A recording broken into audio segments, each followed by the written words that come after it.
Welcome to Story Tales. Please like this video and subscribe to Story Tales. I hope you enjoy the story. Let's begin. The chatter of other diners faded into a soft murmur as August Keene studied his wife's face across the table. 10 years of marriage, and still, he found himself captivated by the elegant curve of her cheekbones and the way her blue-gray eyes caught the candlelight. But tonight, something was off. "You've barely touched your appetizer," August said, setting down his fork. Rhea looked up, her smile not quite reaching her eyes. "My stomach's a bit off. Nothing to worry about." August nodded, unconvinced. The restaurant, one of Austin's most exclusive, hummed with activity around them.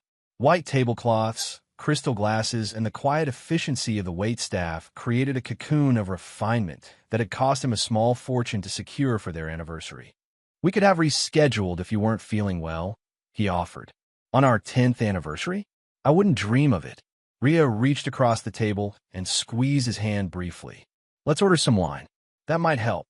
August signaled the sommelier, but his attention remained on Rhea. She'd been distant lately, subtle shifts in behavior that his analytical mind couldn't help but catalog. Tonight, she'd worn the silver pendant he'd bought her for their 5th anniversary, but not the matching earrings. Her makeup was immaculate, but heavier than usual.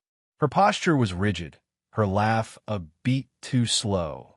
The waiter approached with their main courses, setting down plates of expertly prepared beef tenderloin with truffle reduction. "Anything else I can get for you, sir?" the waiter asked, his voice professionally neutral. "No, thank you," August replied. Adjusting his plate slightly, that's when he saw a small folded piece of paper tucked partially under his plate. With a casual movement, he picked it up while reaching for his napkin.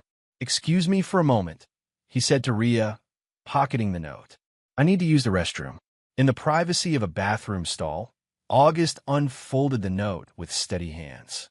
5 words in neat, unfamiliar handwriting. "Don't eat. It's poison." A cold wave washed through him. His mind, trained through years of complex programming challenges to systematically evaluate problems, immediately began assessing possibilities. A prank? A mistake? The correct target? August splashed cold water on his face and stared at his reflection. His dark hair was neatly trimmed, his blue eyes now sharp with focus. He looked utterly ordinary, a successful software engineer celebrating an anniversary. Nothing about him suggested he should be the recipient of such a warning. He returned to the table, his demeanor composed despite the alarm bells ringing in his head.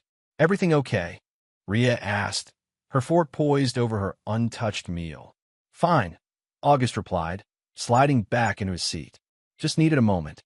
He watched her carefully as she took a small bite of her food, then set her fork down again. "I think I'll just have some water," she said. "This rich food isn't agreeing with me tonight." August nodded, pretending to take a bite of his own meal while actually depositing it in his napkin. "Maybe we should skip dessert and head home early," he suggested. "You can get comfortable, and I'll make you some tea." Relief flickered across Rhea's face. "That sounds perfect, actually." As August paid the bill, his mind methodically sorted through the events of the evening. The note wasn't a random occurrence. Someone had deliberately warned him, and Rhea's behavior, her reluctance to eat, her eagerness to leave aligned too perfectly with a warning to be coincidental. The universe operated on logic and patterns. August had built his career understanding those patterns. Now, he would apply that same disciplined approach to understanding what was happening in his marriage. Streetlights swept rhythmically across the interior of their Audi as August drove through downtown Austin. Beside him, Rhea stared out the passenger window, her profile illuminated in intermittent flashes. "The restaurant really outdid themselves tonight," she said, breaking the silence. That wine pairing was exceptional. August noted the forced casualness in her tone. "You hardly drank any," he replied evenly. "I told you my stomach feels off. Maybe I'm coming down with something." She turned to face him. "Did you enjoy the food at least?" "It looked impressive," he said, deliberately vague. "Not sure it lived up to the price tag." "That's how these high-end places are," Rhea said with a dismissive wave. "More style than substance." August tightened his grip on the steering wheel. "More style than substance." An apt description for things beyond overpriced restaurants. Do you remember our first anniversary? Ria asked. That Italian place on 6th Street? Where the waiter spilled red wine all over your new shirt. I remember August said, you helped me soak it out when we got home. Ria smiled, seeming genuinely nostalgic. We were so broke back then. You were still at that startup, working insane hours. Things change, August said. The familiar landscape of their neighborhood came into view: manicured lawns, tasteful modern homes, the trappings of upper-middle-class success. For the better, Ria added quickly. Look at everything we've built together. August pulled into their driveway, the automatic lights illuminating their contemporary home. For bedrooms, 3 bathrooms, an open-concept living area, all the checkboxes of success properly ticked. He helped Ria out of the car, noticing how she subtly pulled away from his touch. Inside, Ria slipped off her heels at the door. I think I'll take a shower and head to bed early. Rain check on that tea. Of course, August replied. I have some work emails to catch up on anyway. I'll be in my office. He watched her climb the stairs, her movements deliberately measured, as if she were performing for an audience. Once she disappeared into the master bathroom, August stood motionless in the entryway, listening to the distant sound of the shower, starting point 10 years. A decade of shared meals, vacations, arguments, reconciliations. A decade of building what he thought was a partnership. Now, standing in the home they'd chosen together, August felt like a stranger. He walked to the kitchen and retrieved a bottle of water from the refrigerator. His reflection distorted in the stainless steel door stretched and warped, just like his perception of his marriage had become in the span of a single evening. The shower upstairs shut off. August took his water and headed to his home office, closing the door behind him with a soft click. August's home office was a testament to his ordered mind. 3 monitors arranged precisely on a minimalist desk. Bookshelves organized by subject matter and then alphabetically. A whiteboard covered in neat handwriting project timelines and code snippets for his latest work project that he locked the door, then removed the note from his pocket and placed it on his desk. The paper was high quality, probably from the restaurant's own stock. The handwriting was precise, each letter carefully formed. Not Ria's looping script, which he knew intimately from a decade of birthday cards and shopping lists. August opened a drawer and withdrew a small file containing various documents with Ria's handwriting: birthday cards, notes, grocery lists. He compared them methodically to the warning note. Definitely not the same hand. S.O. who had written it? A waiter? A concerned patron who'd overheard something? And more importantly, was there any truth to the warning? August pulled his keyboard toward him and began to type. A new document, organized chronologically. He titled it Behavioral Changes and began listing observations. 3 months ago. Ria joins new gym/wellness center 2 months ago. New password on phone. Previously shared passwords. 2 months ago. Girls' night increases from monthly to weekly 6 weeks ago. New clothing purchases higher end than usual. 1 month ago. Started cleanse diet from new nutrition coach 3 weeks ago. Changed perfume 2 weeks ago. Unexplained 2-hour absence when grocery shopping individually. Each item was innocuous. Together, they formed a pattern that August couldn't ignore.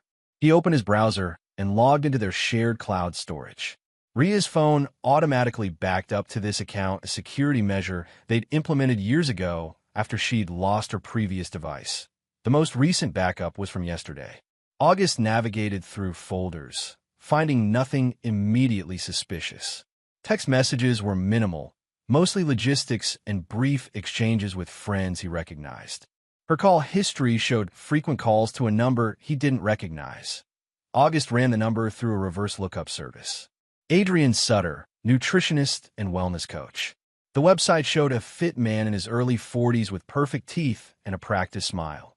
August leaned back in his chair, fingers steepled under his chin. A nutrition coach. That aligned with Ria's recent focus on clean eating and her new gym routine. But why the secrecy? Why the password-protected phone? Why the warning note at dinner? He returned to the cloud backup, diving deeper. Deleted items were more difficult to access, but not impossible for someone with his technical expertise. After nearly an hour of methodical work, August found a cache of deleted photos.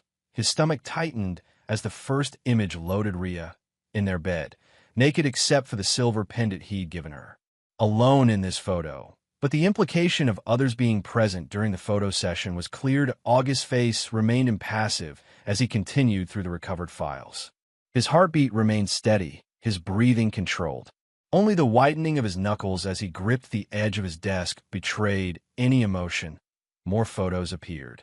Rhea with a man he now recognized as Adrian Sutter. Not just any affair photos, these were intimate, explicit, taken in hotel rooms, in Adrian's office, in the front seat of Adrian's car. Then came the text messages, hundreds of them, recovered from deleted archives. August read through them methodically, cataloging information. "A is getting suspicious," Rhea had written 6 weeks ago. "They always do eventually," Adrian had replied. "But we have options." "I'm not sure about this," Rhea texted 2 weeks later. "It seems extreme." "It's perfectly natural," Adrian responded. "I've helped others through similar situations. Trust me." And yesterday, "Tomorrow night, after dinner, everything's ready. Just make sure he eats it all." August closed the browser and sat motionless, processing. The evidence aligned perfectly with the warning. His wife and her lover had planned to poison him at their anniversary dinner. He should feel rage, betrayal, heartbreak. Instead, he felt an icy clarity descending like a protective shield. The problem was now defined, and defined problems could be solved. August pulled out a fresh notepad and began writing again, this time creating a structured investigation plan. He would need allies, evidence, a strategy. 10 years of marriage had ended tonight, though Rhea didn't know it yet. What would replace? It was a precisely executed plan to ensure that those who had betrayed him would face consequences proportional to their actions. August Keene, senior software engineer and deceived husband, began to map out his code of justice. The university cafe buzzed with the energy of young minds fueled by caffeine and ambition. August sat at a corner table, watching the door. 3 days had passed since the anniversary dinner, and he maintained a careful facade of normalcy at home. He went to work, made appropriate small talk with Rhea, and kept his discoveries locked away in encrypted files on his private server. Leo Gale pushed through the cafe door, scanning the room until he spotted August. Tall and lanky, with perpetually disheveled hair, Leo looked every bit the academic he was. He approached August's table with a warm smile. 10 years, and you still look exactly the same, Leo said, sliding into the seat across from August. "It's almost disturbing. Disciplined living," August replied with a faint smile. "You, on the other hand, are sporting some distinguished gray." Leo ran a hand through his salt and pepper hair. "The students do that. Every semester adds another patch." He studied August's face. "Your message was cryptic. Need to discuss a concerning pattern." "What's going on?" August had met Leo during their undergraduate years, before August switched from psychology to computer science. Leo had stayed the course, eventually earning his PhD and securing a teaching position at Austin University. More importantly, he'd remained a friend even as their paths diverged, one of the few people August truly trusted. "I need your professional perspective," August said, keeping his voice low. "And your discretion." Leo's expression grew serious. "Of course." August placed a manila folder on the table. "My wife is having an affair with her nutrition coach. They planned to poison me at our anniversary dinner 3 nights ago." Leo's eyes widened, but he didn't interrupt. "I was warned anonymously," August continued. "I've since verified the affair and found text messages suggesting they were planning to dose me with something. I need to understand what I'm dealing with, both psychologically and practically." Leo slowly opened the folder, scanning the printed text messages and photos August had selected. His face remained professionally neutral, though his fingers tightened on the paper. "Jesus, August," he finally said. "Have you gone to the police?" "With what?" "Text messages about making me eat something? Photos proving my wife is unfaithful but not criminal? I need more." Leo nodded slowly. "What do you need from me?" "2 things. First, your psychological assessment of what might motivate someone to take this path. Second, your help in tracking patterns and gathering evidence." Leo rubbed his chin. The psychological component is complex. Affairs happen for many reasons: boredom, unmet needs, opportunity, character flaws. But escalating to harm. He paused, thinking. That suggests either significant external pressure or a more disturbing psychological profile.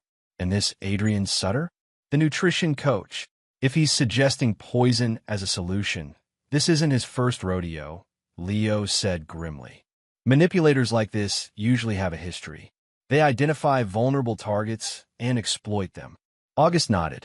This aligned with his own analysis. I need to know if he's done this before. I have access to academic databases, court records. I can help research him, Leo offered. But August. He leaned forward. What's your endgame here? Divorce? Prosecution? Justice? August said simply. Proportional consequences for their actions. Leo studied his friend's face. You're remarkably calm for someone who just discovered his wife is plotting with her lover. Emotions cloud judgment, August replied. I need clarity right now. Compartmentalization only works for so long, Leo warned. Eventually, you'll have to process this. I'll process it when I've resolved it, August said firmly. Will you help me? Leo closed the folder and slid it back across the table. Of course I will. But promise me one thing: no matter what we find, we stay within legal boundaries. Evidence gathering only. August gave a single, decisive nod. Agreed. Then let's get started, Leo said. Tell me everything else you know about this Adrian Sutter. The next morning, August sat in his car across the street from Austin Wellness, a sleek, modern building of glass and brushed steel. According to their website, they offered everything from nutritional counseling to specialized fitness training. Adrian Sutter was listed as their head nutrition consultant. August checked his watch. 9:15 a.m. According to the schedule he'd found on Ria's cloud account, she had an appointment with Adrian at 9:30 a.m. She told August she was meeting a friend for breakfast. At T922, Ria's white SUV pulled into the parking lot. August watched as she checked her makeup in the rearview mirror before exiting the vehicle. She looked confident, happy even, as she walked into the building. August started a timer on his phone. If this was truly a professional nutrition consultation, it should last approximately an hour. While waiting, he opened his laptop and connected to a secure hotspot. Leo had sent over preliminary research on Adrian Sutter last night. The man's professional credentials were legitimate licensed dietitian with a master's degree in nutritional science from a reputable university. His business seemed successful, with glowing online reviews and a respectable social media following. But there were gaps in his history. A 2-year period where he seemed to disappear from public records, followed by a relocation to Austin from Seattle. No criminal record, but a few civil complaints that had been settled out of court. Nothing that explicitly raised red flags, but enough inconsistencies to warrant deeper investigation. August timer hit the 45-minute mark when Ria emerged from the building. She wasn't alone. Adrian Sutter walked beside her, his hand resting casually on the small of her back.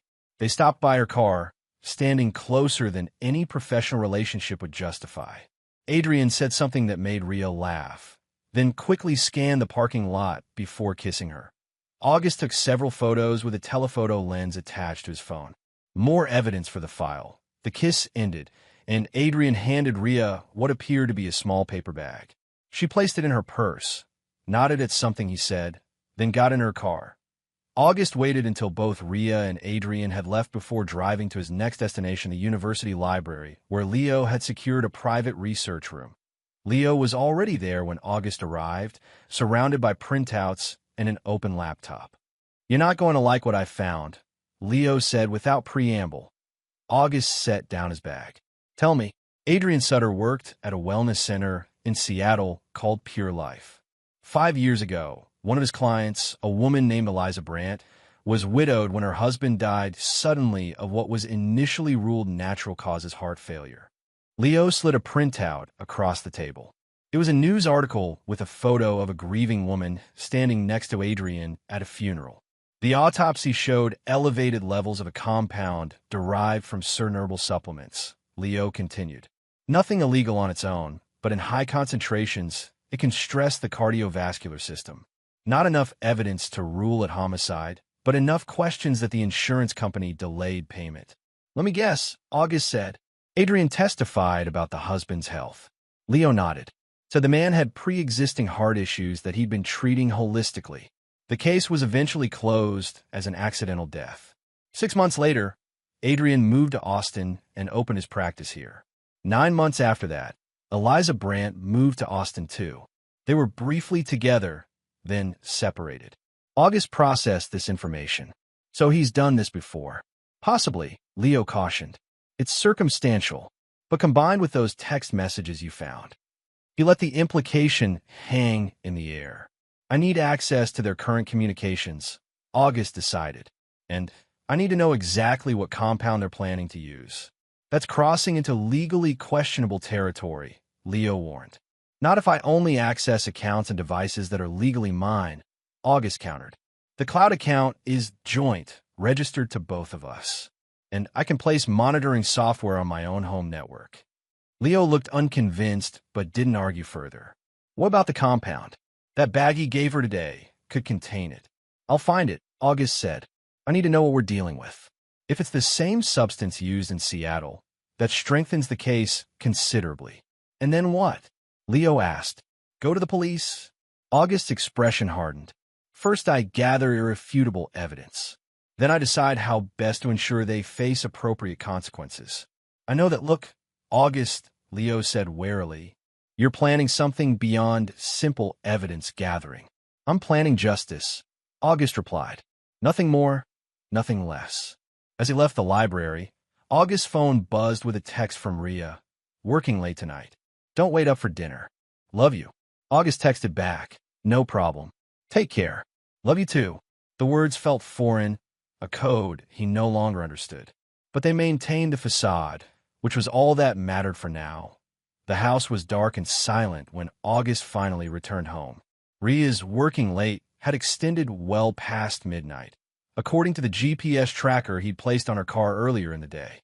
The tracker showed her vehicle parked outside an apartment complex across town, presumably Adrian's residence. August moved through the house methodically, setting up small, unobtrusive cameras in the kitchen, living room, and hallway. Nothing in the bedrooms or bathrooms. He had ethical lines he wouldn't cross, even now. He only needed to document their conversations about him, not their intimate moments that in his office. August connected the cameras to his private server and tested the feeds. Everything worked perfectly. Next, he turned his attention to Rhea's home laptop. She rarely used it anymore, preferring her phone and tablet, but it remained on her desk in the spare bedroom she used as a craft room. August didn't need her password. As the household's technical support for a decade, he had administrator access to every device on the network. Within minutes, he'd installed monitoring software that would log all activity and forward it to his secure server. The final step was the most crucial. August needed to find the substance they planned to use. He started in the kitchen, methodically checking every cabinet, reading labels on every supplement and medication. Nothing seemed out of place, that he moved to the master bathroom, searching through Rhea's cosmetics and medications. Again, nothing unusual. Finally, he checked her closet, carefully examining bags and pockets without disturbing their arrangement. In the pocket of a rarely used gym bag, he found the paper sack Adrian had given her.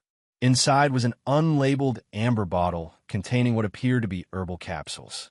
August carefully removed 2, placing them in a small evidence bag, then returned everything exactly as he'd found it.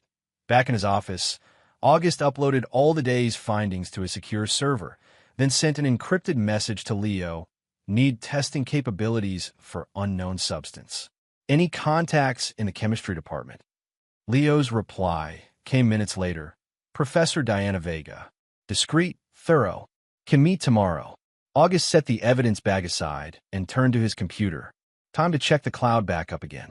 Rhea had been careless in the beginning, leaving traces of her affair in deleted files that August could recover. She'd grown more cautious recently, but people in the throes of infatuation rarely maintained perfect operational security. Sure enough, after several hours of methodical searching, August found a cache of recently deleted videos. His face remained impassive as he watched his wife and Adrian together in various hotel rooms, including one August recognized as the suite he'd booked for a business trip last month, a trip Rhea had apparently made use of in his absence. More damning than the physical betrayal was the conversation August captured in one video. After their encounter, as they lay in August's paid-for hotel bed, Rhea and Adrian discussed him. "He suspects nothing," Rhea said on screen. "He's too wrapped up in his work to notice anything. Men like him never do," Adrian replied, stroking her hair. "They think their big brains make them invulnerable. I still don't understand why we can't just—" Adrian cut her off. "A divorce would cost you half of everything. Is that what you want? To start our life together with half of what you deserve?" "No, but the compound is completely natural," Adrian assured her. "It stresses the heart initially, but the effects build over time. Multiple small doses, carefully administered. By the time anything happens, it will look like natural causes. I've seen it work before." "You make it sound so clinical," Rhea said. "It's chemistry, that's all," Adrian replied. "No different from all those programming problems your husband solves. Just a different kind of code." August stopped the video. The evidence was now overwhelming. His wife and her lover weren't just planning an affair, they were plotting his death for financial gain. He should feel devastated, enraged. Instead, he felt a cold clarity settle over him. This was no longer just about gathering evidence. This was about survival, and then justice. August began typing again, outlining a new plan. This time, he wouldn't be the target. He would be the trigger. "You understand what you're showing me is deeply disturbing," Professor Diana Vega said, looking up from her microscope. A compact woman with intelligent eyes behind round glasses, she'd agreed to meet August and Leo in her private lab early on a Saturday morning as a favor to Leo. "I understand," August replied. "I only need to know what it is, not how to use it." Diana sighed. "It's a concentrated extract from a plant called monkshood, mixed with several other herbal compounds. Alone, in small doses, it's sometimes used in homeopathic medicine. In this concentration," she shook her head, "it would cause arrhythmia, elevated blood pressure, and significant cardiac stress. One dose wouldn't kill a healthy adult, but repeated exposure could trigger a cardiac event that might appear natural, especially in someone with any existing heart conditions." "Which I don't have," August noted. "Thank goodness for that," Diana said. "Where did you get this?" August and Leo exchanged glances. "Better you don't know," Leo told her. "But I assure you, we're gathering evidence, not planning to use it."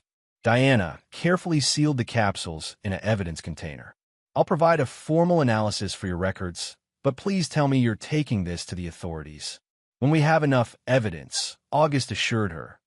Later, as they walked across the nearly empty campus, Leo voiced his concerns. "She's right. We should take what we have to the police now." "It's not enough," August replied. "They've been careful. The substance isn't explicitly illegal. The messages are suggestive, but not definitive. I need irrefutable proof of intent." "How do you plan to get that?" Leo asked. "They're unlikely to confess on record. People reveal their true intentions under pressure," August said. "I've devised a scenario that will expose theirs." Leo stopped walking. "What kind of scenario?" "A controlled environment. A private dinner where I can document their behavior and conversations. A situation where they believe they have the advantage, but where I'm actually in control." "You're setting a trap," Leo realized, "with yourself as bait." August continued walking. "I'm setting a stage. And yes, I'll be playing a role, but they'll be the ones delivering the most important lines." "This is dangerous, August. If they're willing to poison you once, they won't have the opportunity," August cut in. "I'll control every element of the environment, including the food. In fact, I'm counting on their attempt." Leo caught up to him. "You've already decided how this ends, haven't you?" "Justice has only one logical conclusion," August replied. "Those who conspire to harm others must face consequences proportional to their intentions." That sounds disturbingly close to revenge. Revenge is emotional. This is rational. August stopped and turned to his friend. "They plotted my death, Leo. Not a quick one, but a gradual poisoning designed to appear natural. They discussed it casually, like solving a math problem. They deserve whatever comes next. Leo studied August's face. Just promise me you won't cross a line you can't come back from. You're hurt and betrayed, and that's completely understandable. But don't let their actions transform you into something you're not. I'm not being transformed, August said quietly. I'm being revealed, perhaps for the first time. The conversation ended there, but August's planning continued. Over the next week, he gathered more evidence through the cameras he'd installed and the monitoring software on Ria's devices. He documented multiple instances where Ria added the capsules to his food or drinks, only for August to dispose of them when she wasn't looking. He recorded her phone conversations with Adrian, their growing impatience with the slow progress of their plan, their discussions of what they would do with August's life insurance and investment portfolio. Every piece of evidence was carefully logged and backed up to multiple secure locations. And with each new revelation, August refined his final scenario, the one that would bring everything into the open. A surprise dinner? Ria asked, her voice carrying the perfect note of pleased surprise. What's the occasion? August smiled across the breakfast table. Do I need an occasion to do something special for my wife? Consider it anniversary part 2. The first one didn't go as planned with you feeling unwell. That's so thoughtful, Ria said, reaching across to squeeze his hand. Where? It's a surprise. A private chef in a special location. I've arranged everything. Just be ready at 7 on Saturday. I can't wait, Ria said, her smile not quite reaching her eyes. Should I dress up? Absolutely, August replied. It's going to be a night to remember. As soon as Ria left for her yoga class, which the GPS tracker showed was actually another visit to Adrian's apartment, August made his final preparations. He'd rented a commercial kitchen space that catered to food photographers and cooking classes in neutral location with excellent lighting and multiple angles for the cameras he would install. He contacted Adrian through an anonymous email account, posing as a wellness center looking for nutrition experts for a special event. The generous consultation fee he offered ensured Adrian accepted immediately, even when told the event was Saturday evening. August spent the day setting up the kitchen. Cameras were placed strategically to capture every angle. Microphones were hidden in decorative elements on the table. A separate prep area was established where August would prepare 3 identical-looking meals, 1 untouched for himself, and 2 containing a powerful but non-toxic purgative for Ria and Adrian. By 6 p.m., everything was ready. August surveyed the space one final time. The table was elegantly set, the lighting perfect, the surveillance system tested and functioning. All evidence was being streamed in real time to his secure server, with Leo monitoring remotely as a precaution. August prepared the 3 meals, wearing gloves and carefully keeping the portions separate. The purgative he'd chosen would cause significant discomfort, but no lasting harm, a proportional response to their plans for him. Each dish was covered with a silver dome, ready to be served at T6:45. He changed into his suit and prepared for his guests. The final act was about to begin. The commercial kitchen had been transformed. Soft lighting, elegant table settings, and the gentle notes of classical music created an atmosphere of refined celebration. August stood by the door, watching as Ria's car pulled into the parking lot.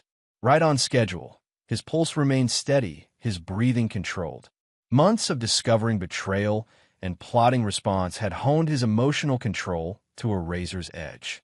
Tonight would proceed according to plan, each element carefully orchestrated. Ria entered first, wearing a sleek black dress August had never seen before. Her smile faltered momentarily when she saw the intimate setup. "This is not a restaurant," she said, glancing around. "Better," August replied, taking her coat. "Private chef, private space. Just for us."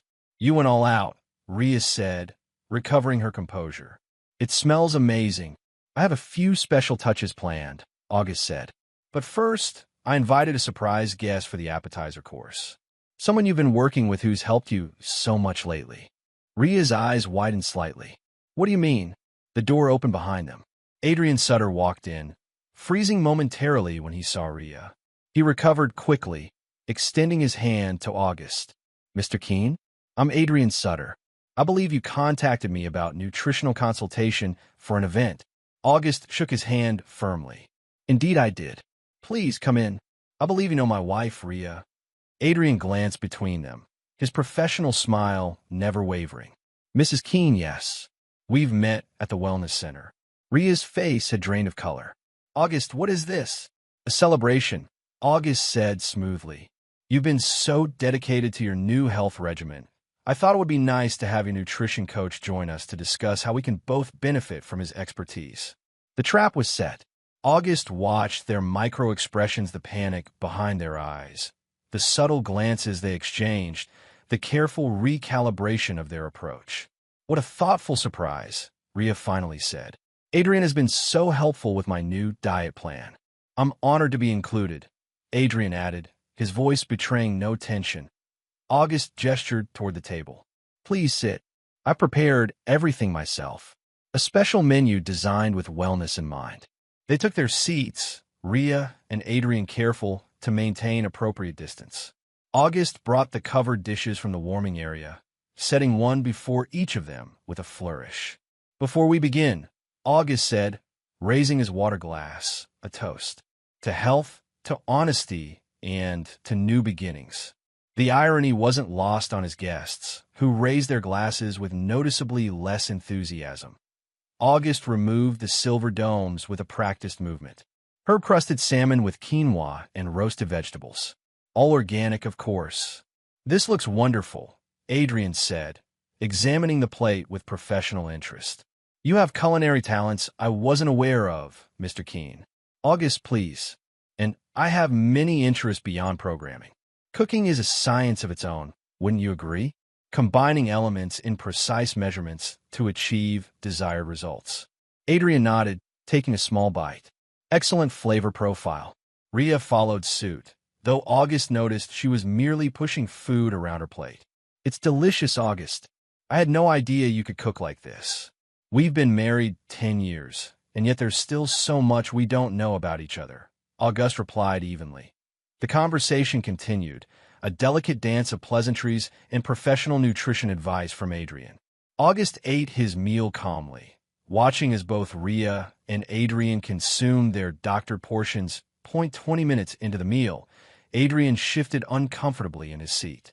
Rhea pressed a hand to her stomach, her face paling. Is something wrong? August asked innocently. I'm suddenly not feeling well, Rhea said. Maybe it's just... The bathroom is through that door, August pointed. Perhaps you need a moment. Rhea hurried away. Adrian was now visibly uncomfortable, sweat beading on his forehead. Are you also feeling unwell, Adrian? August asked. How strange. The food tastes fine to me. Adrian stood abruptly. Excuse me, I need to... Before you go, August said, his voice dropping all pretense of warmth. I think you should see something. August placed the folded note from their anniversary dinner on the table. Your waiter warned me, he said.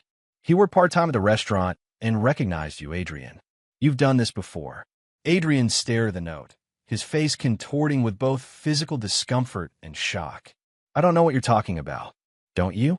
Eliza Brandt's husband in Seattle? Another nutritional client whose heart mysteriously gave out after months of your special supplements. Adrian's eyes darted toward the bathroom where Rhea had disappeared. This is absurd. I'm leaving. I wouldn't, August said calmly. Not unless you want the police to find you.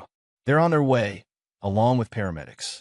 Don't worry, what you've ingested won't kill you. Unlike the monkshood compound you and my wife have been adding to my food for weeks. The blood drained from Adrian's face. You have no proof of anything. I have everything, August replied. Every conversation, every text message, every video, the tainted capsules with your fingerprints, your previous victim in Seattle, and now your reaction to this confrontation, all being recorded as we speak.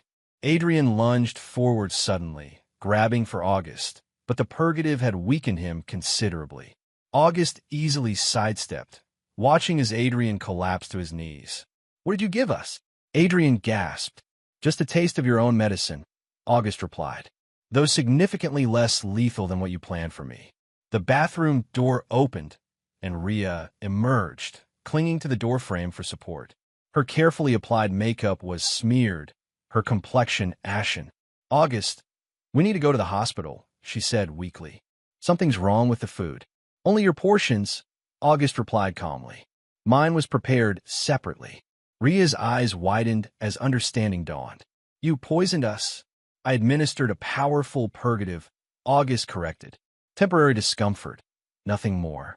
Unlike the cardiac-stressing compound you've been slipping into my meals for weeks."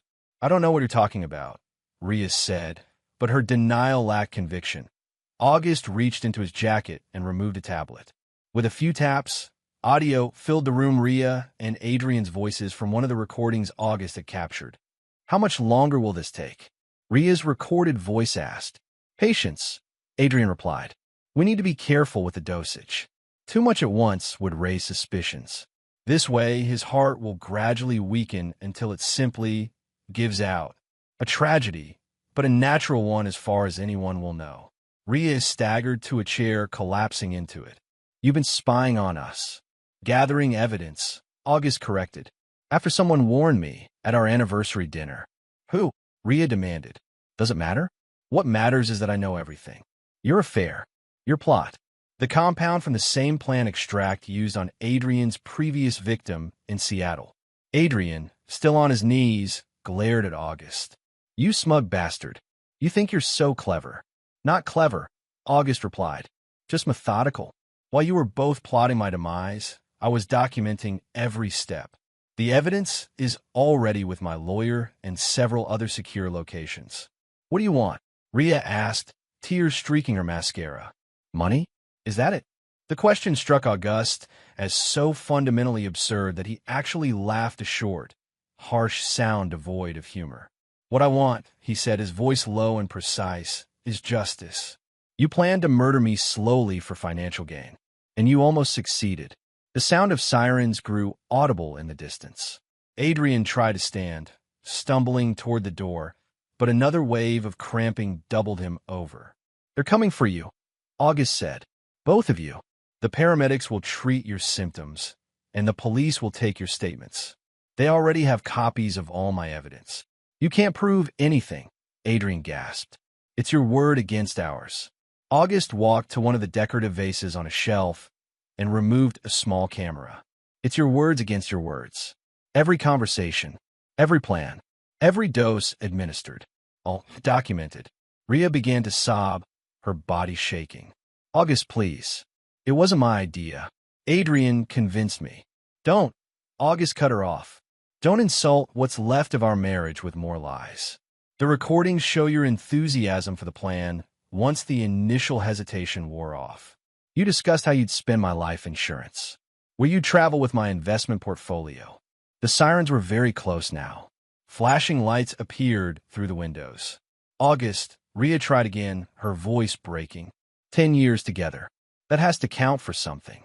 August looked at her, really looked at her, seeing not the woman he'd married, but the stranger she'd become, or perhaps always been.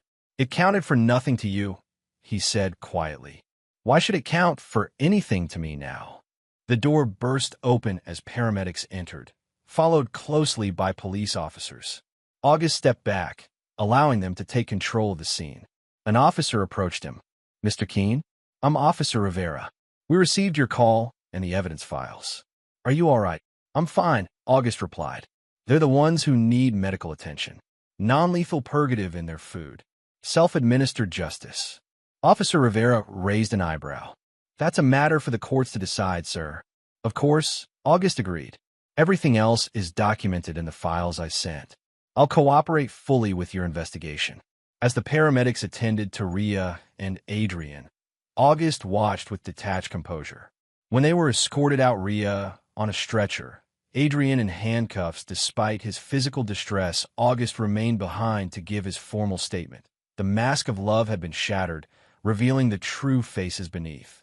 And for the first time in months, August Keene breathed freely, unburdened by deception. 6 months later, August stood at the railing of his deck, watching the Colorado River flow past his new home. The modest riverside house was a stark contrast to the sleek modern home he'd shared with Rhea, but its simplicity suited him now. The trial had been mercifully brief.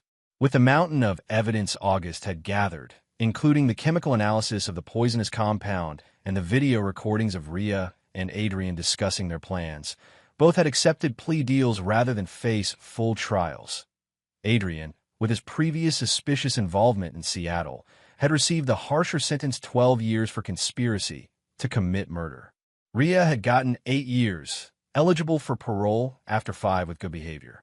The sentencing judge had been particularly scathing about the calculated nature of their plan and the betrayal of marital trust. August took a sip of his coffee, listening to the birds in the cypress trees lining the riverbank. The divorce had been finalized 3 months ago. He'd sold the house, liquidated their joint investments, and started fresh. The settlement had been straightforward since Rhea had conspired to kill him for financial gain. She had forfeited any claim to their shared assets under Texas law. "Nice view," Leo said, joining August on the deck with his own coffee. "Much better than that sterile showplace you had before." "It suits me," August agreed. "Thanks for coming to check on me." Leo leaned against the railing. "No need for thanks. That's what friends do. How are the online classes going?" After leaving his software engineering position, August had started teaching coding to disadvantaged youth through an online platform. The work paid less, but gave him a sense of purpose he'd been lacking. "Going well," August replied. "I have some promising students. One girl in particular has a real aptitude for algorithmic thinking." "And how are you?" Leo asked. The question weighted with months of concern. "Really?" August considered the question. The initial shock had faded, leaving behind a clear-eyed perspective on what had happened. The rage that Leo had warned would eventually come had indeed arrived, weeks of sleepless nights and sudden, overwhelming waves of anger that had left him shaking. But even that had eventually passed, leaving a certain calm acceptance. "I'm okay," August said simply. "Not the man I was. Not sure who I'm becoming yet, but okay with the transformation."